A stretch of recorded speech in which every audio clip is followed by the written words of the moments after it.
I'm Sharon Silverman. I do a lot of design work in Tunisian crochet.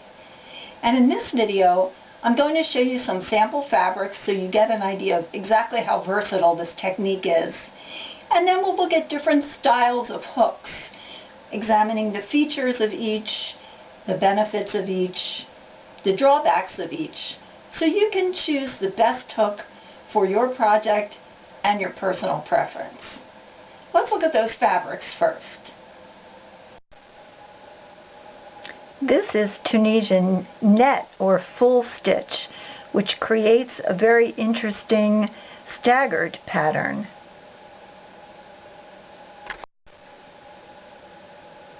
You can do intarsia in Tunisian crochet, like in this cowl.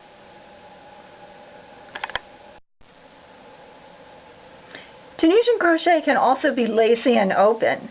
This shawl alternates Tunisian double crochet stitches with an open work pattern to keep it light.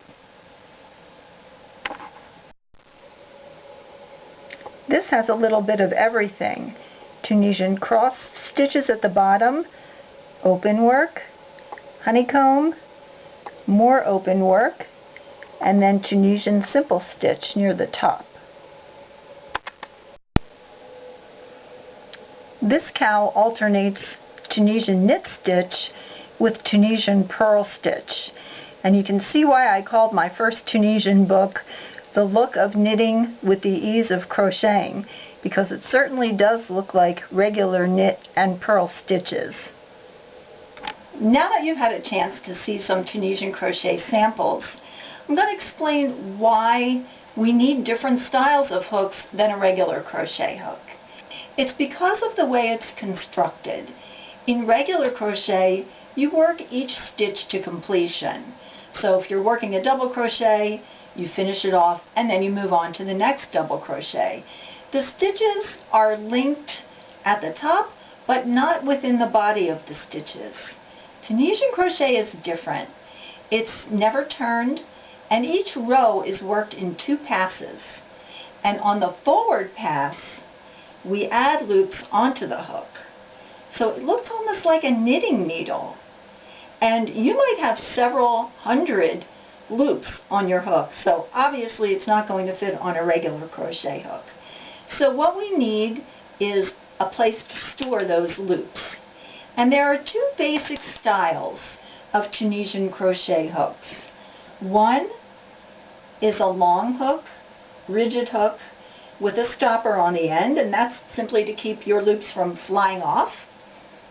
So this is one main style.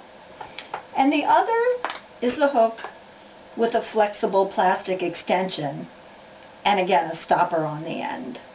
So why would you choose one over the other? Really, there's no right or wrong, and all of the styles of hooks come in the different sizes you'll need.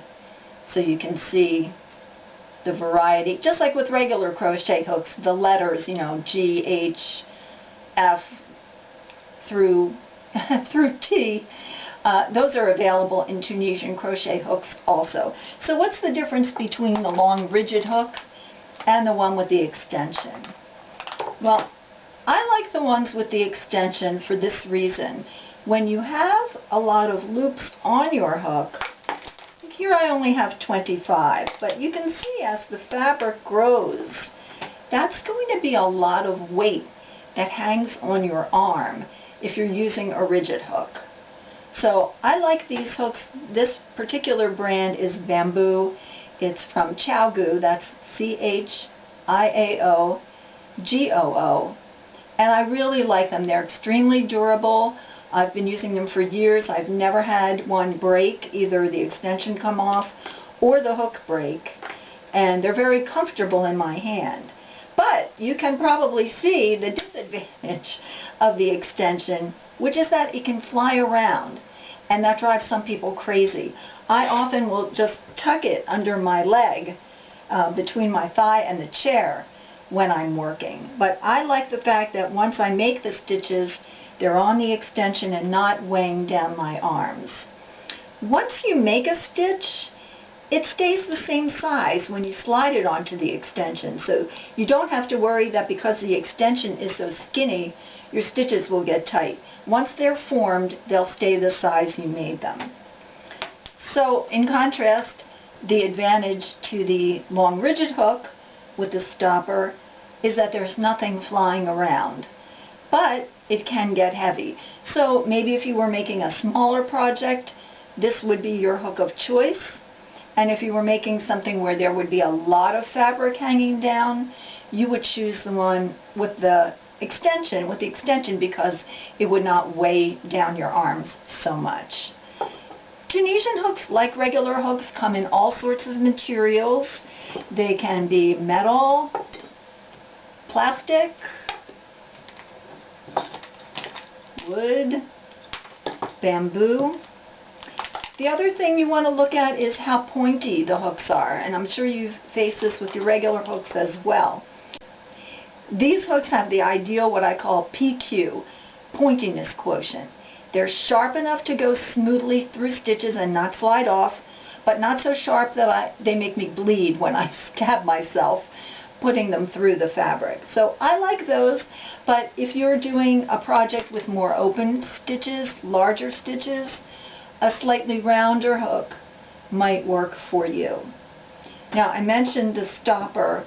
I had this plastic hook that I liked very much. It's just the right weight. It had good pointiness, but the extension broke off. So all I did was put a rubber band on the end. And as long as there's something there to keep your stitches from flying off the end, that works. Now you think, well, how am I going to get more than 30 or 40 stitches on something this size? Remember that you'll be able to squish the stitches. So you don't need something where the stitches are all spread out. They'll be on the extension, you can put them to the end, and you can see how many more stitches you would be able to fit on this. Another type of hook that you might want to try is an interchangeable hook. This set is from Denise. Knit Picks also offers interchangeables. I haven't tried those yet, but they look really nice. And let me show you how these work. You can see that there are hooks of various sizes, little connecting pieces, plastic extensions of various sizes, and a good selection there, and then the stoppers for you to use. So what you would do is pick the hook size you want and grab one of your plastic extensions, put it in till it locks, and then you can add more onto that by using these little joining pieces. So I'm just slipping that on here, and then I can continue to add extensions to make as long a hook as I need for my project. When I'm done, I cap it with this extension. So you see, I've taken one hook and I've made it into, whoops, apparently I didn't have that on tight enough. Let's try that again. There we go. I've made it into the length that will work for my project. Tunisian crochet can be worked in the round also, and the way you'll do that is with a double-ended hook. And you can see that the body of the hook is small. These also come in various sizes, so you have a lot of chance to customize the hook you want for your project. These happen to be H's, and they're whatever, 3-4 inches long, but I could request one that's longer, and I also can say how long I want the extension to be.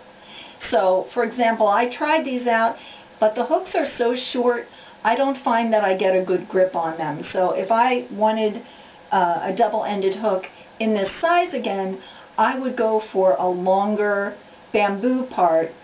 The connector in between doesn't really matter to me. And if you had any question about the variety of sizes of Tunisian hooks, take a look at this. This was my H hook. They do come smaller as well. And this wooden Jenkins hook is a size T. That's 22 millimeters. It's a lot of work just to hold a hook this size, but it makes beautiful open loops. And I'm glad it has a flexible plastic extension on the end. Otherwise I would be holding a tree branch or something like that. So anyway, you can see that there's a wide variety of hooks. What you want to look for is the kind of material that's comfortable in your hand, whether you want a rigid hook or one with a flexible plastic extension, whether you want to try interchangeable hooks to customize them for your project, whether you need double-ended hooks. And that pretty much summarizes all of the options that you'll have with your Tunisian hooks. If you haven't done Tunisian crochet yet, I hope you'll give it a try. The fabrics you can create are varied, limitless, and don't look anything like what you'll make in regular crochet. So it really adds some more skills to your crochet repertoire. And it's also a lot of fun. Thanks for watching.